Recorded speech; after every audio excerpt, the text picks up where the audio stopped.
Hey guys, it's the Modern Atheist here. So, what I wanted to talk about today was evolution. And as you can see, I've got some beautiful artwork on hand here to show you all.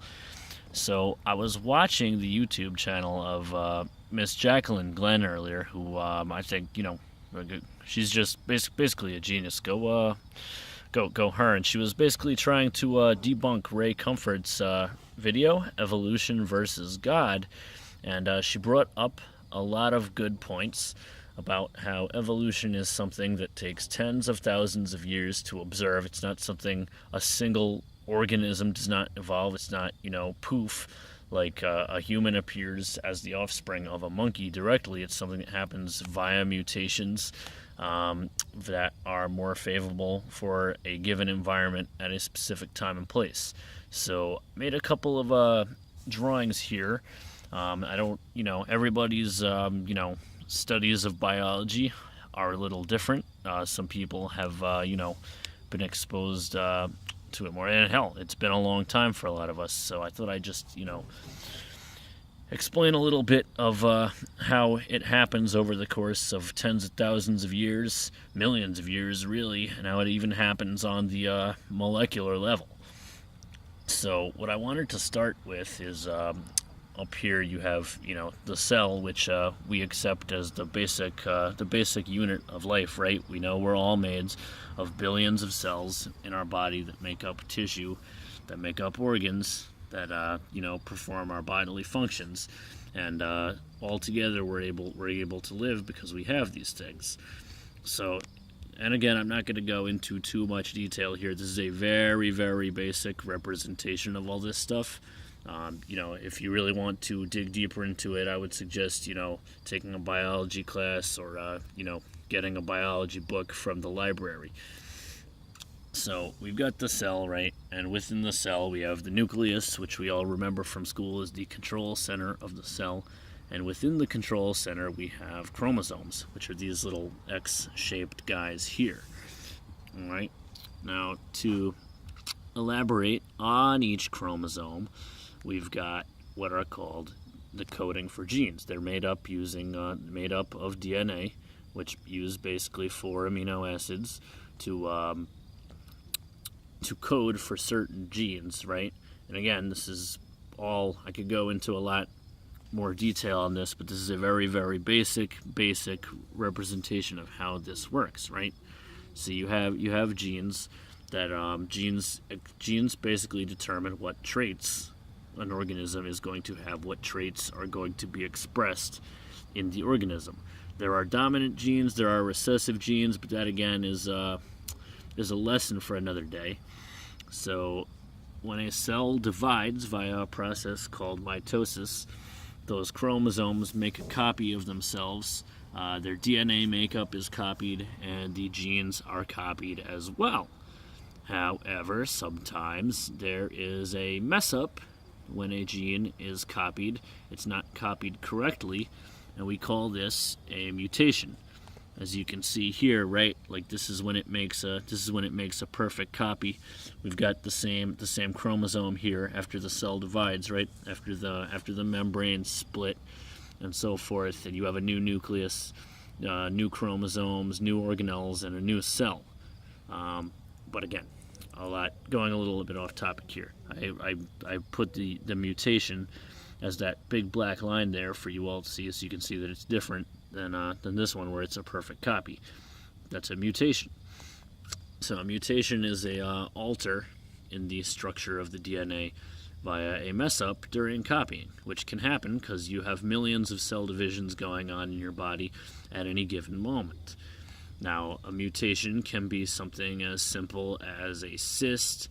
It can be, it's something as severe as a cancer, right? Where the part of the cell that stops it from dividing is not there, so the cell divides out of control and eventually becomes a tumor. It metastasizes and becomes a cancer. But that's, one of the most severe examples. So we've all heard of a person, right, being born with, say, an extra digit, right? They're born with 6 fingers. You can see my drawing here, right? We've all heard of things like this, someone being born without an ear. It's a very low rate because the genes, when they divide, are they're normally copied perfectly, and normally when they're not copied perfectly, those cells don't last. It's known as a recessive gene when it's not expressed. And again, this goes in, you can set up a Punnett square, and you can, because if you have two recessive genes in a carrier, you can have a recessive trait expressed in an offspring. But again, very basic representation of it, and that's, if you want more on that, go a little deeper into biology. So over time, right, you have different traits being expressed via gene mutations, and sometimes a trait can give an organism an advantage. It's a mutation and it can actually help out, right? So for example, an opposable thumb. Somewhere millions of years ago, there were primate ancestors of ours that only had 4 fingers. They didn't have a thumb. So maybe using the 4 fingers, they could grasp, a stick and use a stick to kill something. And then you have a mutation such as an opposable thumb, right? That would allow you to grip the stick. It would allow you to grind it. Maybe attach an arrow to the top of it that you could use as a spear to help you kill animals. Now, when you're in the environment like that, obviously the organism that is able to that has an opposable thumb that can grip things. And again, this didn't happen right away. This happened, over thousands of years of, hey, someone was born with that opposable thumb mutation and had a natural advantage. It was able to grip things. It was able to, use a stick better to kill something. It was able to grab where the 4-fingered organism, where the 4-digit organism could not. So those ones survived. And over time, even if it was a recessive trait, those ones surviving, known as it's a carrier, right? When you have a recessive trait being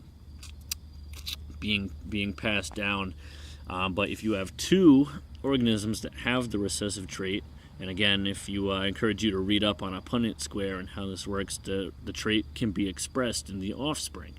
So now you have an organism that has this advantage, where it has an opposable thumb and can create a tool and can grip something, and it's going to survive, at a higher rate than the organism with 4 fingers. And those 4-fingered organisms, they may survive for a long time, but not at the rate at which the opposable thumb organism can survive. So this is kind of how a mutation can lead to evolution over thousands of years, right? And it can be quicker because an organism cannot be suited for its environment. It can just die out right away. That's when a trait is not favored by the environment, it's selected against, and when it is favored by the environment, it's selected for. So you can really break this down to any trait, right? You can even bring this into modern times, right? Like you have, for example, being a taller male, you are selected for. A female is more likely to find you desirable if you are tall. That's, millions of years of culminations of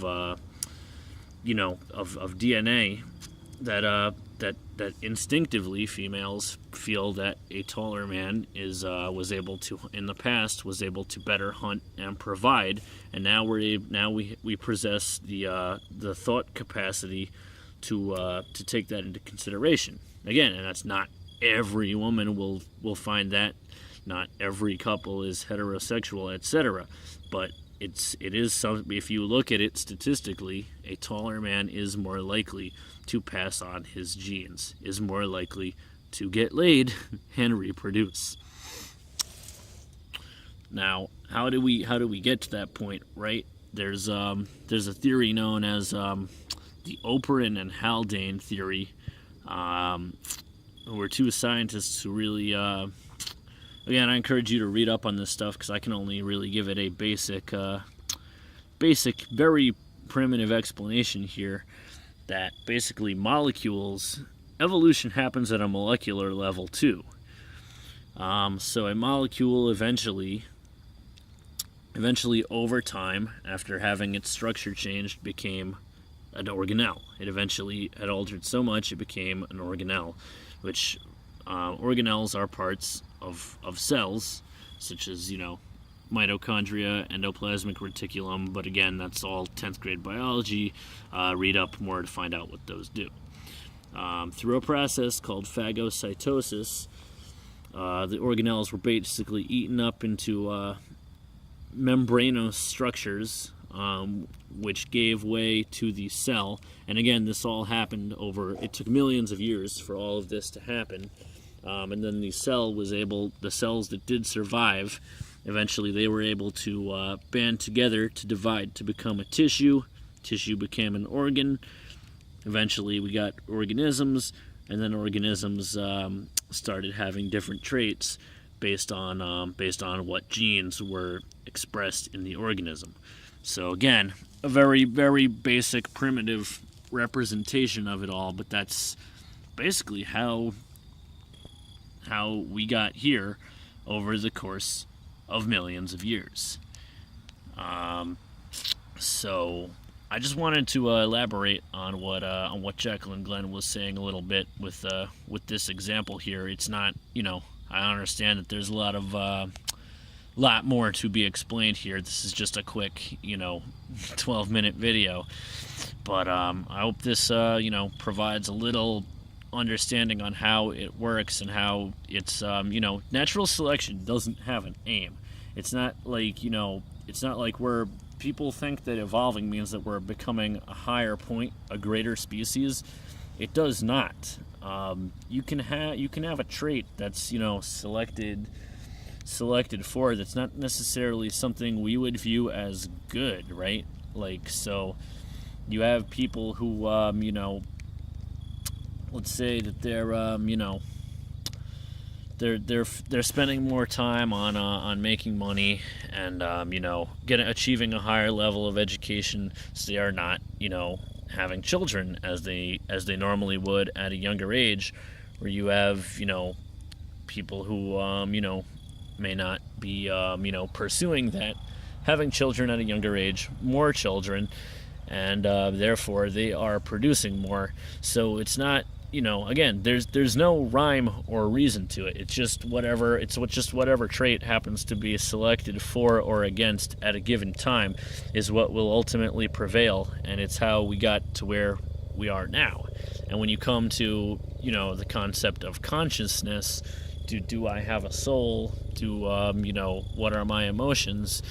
We can basically infer from this that we evolved to a point where our brains were able to produce more complex thoughts. Our brains, over time, were able to hold more cells, hold more functions, and we evolved to become self-aware, and we evolved to make these thoughts.